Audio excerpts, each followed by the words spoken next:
Good morning, readers. Today I want us to talk about some of the things that we've been doing in our writing. And I wanted to talk about the two books that we've read together. The first that I read was Butterfly Story by Anka Hariton.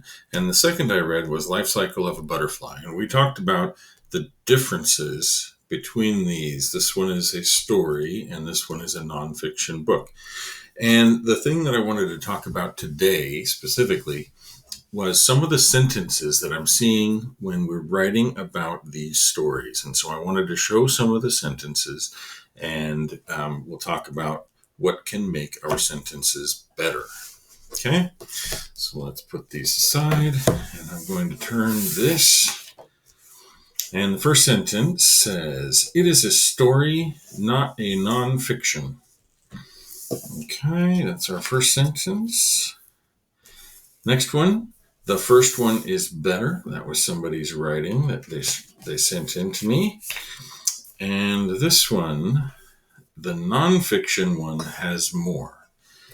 Now these, I think if we were all in the room together, I could say, can you tell me more about that? The problem is with writing, we have to think, who am I writing this for?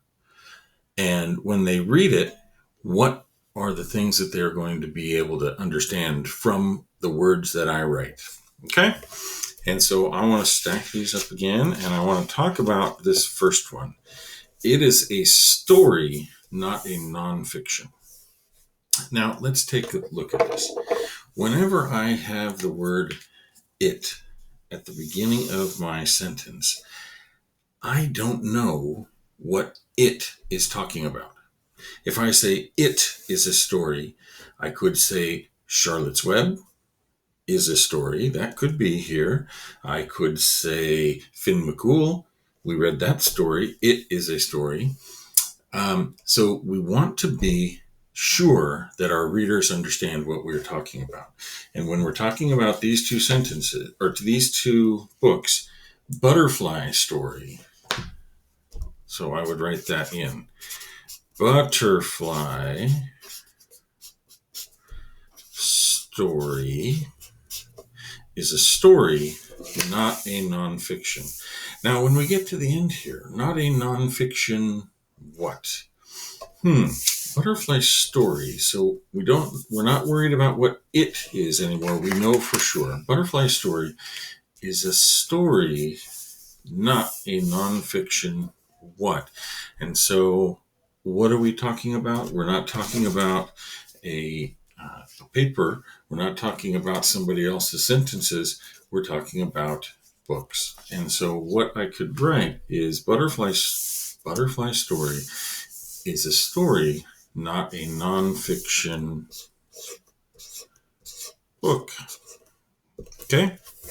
Now, your sentences that come after this could explain more of what you mean, that Butterfly Story doesn't give just facts. They tell a story, and it's not a nonfiction book. It's trying to do something more entertaining than the life cycle of a butterfly. Okay, so that's our first one. The nonfiction one has more. Now, again, the nonfiction one, we've read a lot of books in our classroom. And I know that a lot of us are reading our books on Epic, and we're doing a lot of things there. So we could wonder what this is about. Now, I know that we're writing about the life cycle of a butterfly because this was on my assignment on the computer, so I know where the paper is coming from. I know where the sentence is coming from. Again, I want us to be sure. So, the nonfiction one. To make this a better sentence, I could say the nonfiction book about butterflies. Okay, remember we push this in. about butterflies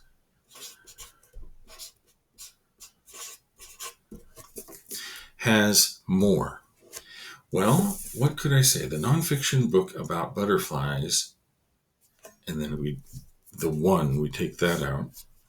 The nonfiction book about butterflies has more. Now, I don't know exactly what you mean. When I look at this, it has more. I could count and see if there's pages. The nonfiction book about butterflies has more pictures. The nonfiction book about butterflies has more headings. I'm not sure. So when we're writing, good writers want to be specific and tell what they are talking about. The nonfiction book about butterflies has more, and in this case, the writer was talking about information. And information in this book, because it's nonfiction, has more facts. Okay? The nonfiction book about butterflies has more facts. All right. And this one was interesting to me because these I set up differently when I put them on the computer. I put this one in the computer first, and I said, you can read this one. And then I put this one in the computer second. But I had some people that were only answering questions about this one, and I wasn't even sure that they had read this one. So, especially when I'm not with you in the classroom, you're not with me, you need to be specific, and you have to tell me which one you looked at first. So the first one is better. I read them like this, but somebody at home may have read them on the computer this way. So I don't know which one we're talking about. And like I said before at the beginning, a good writer lets the reader know exactly which one we're talking about.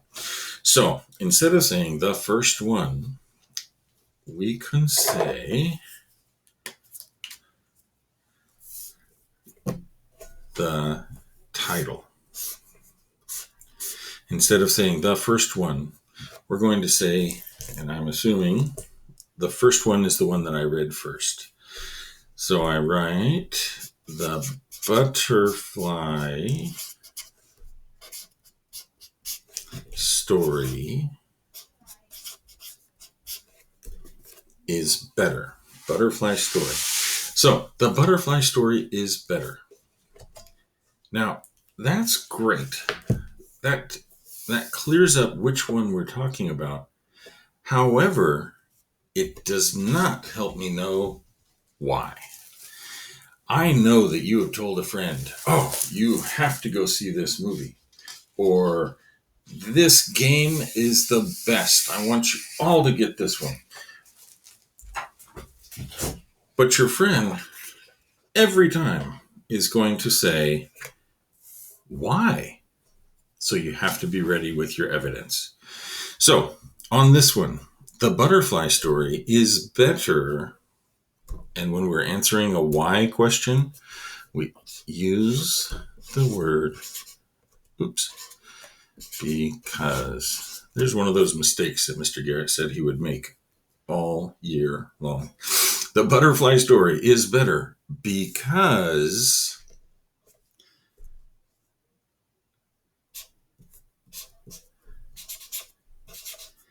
it was a story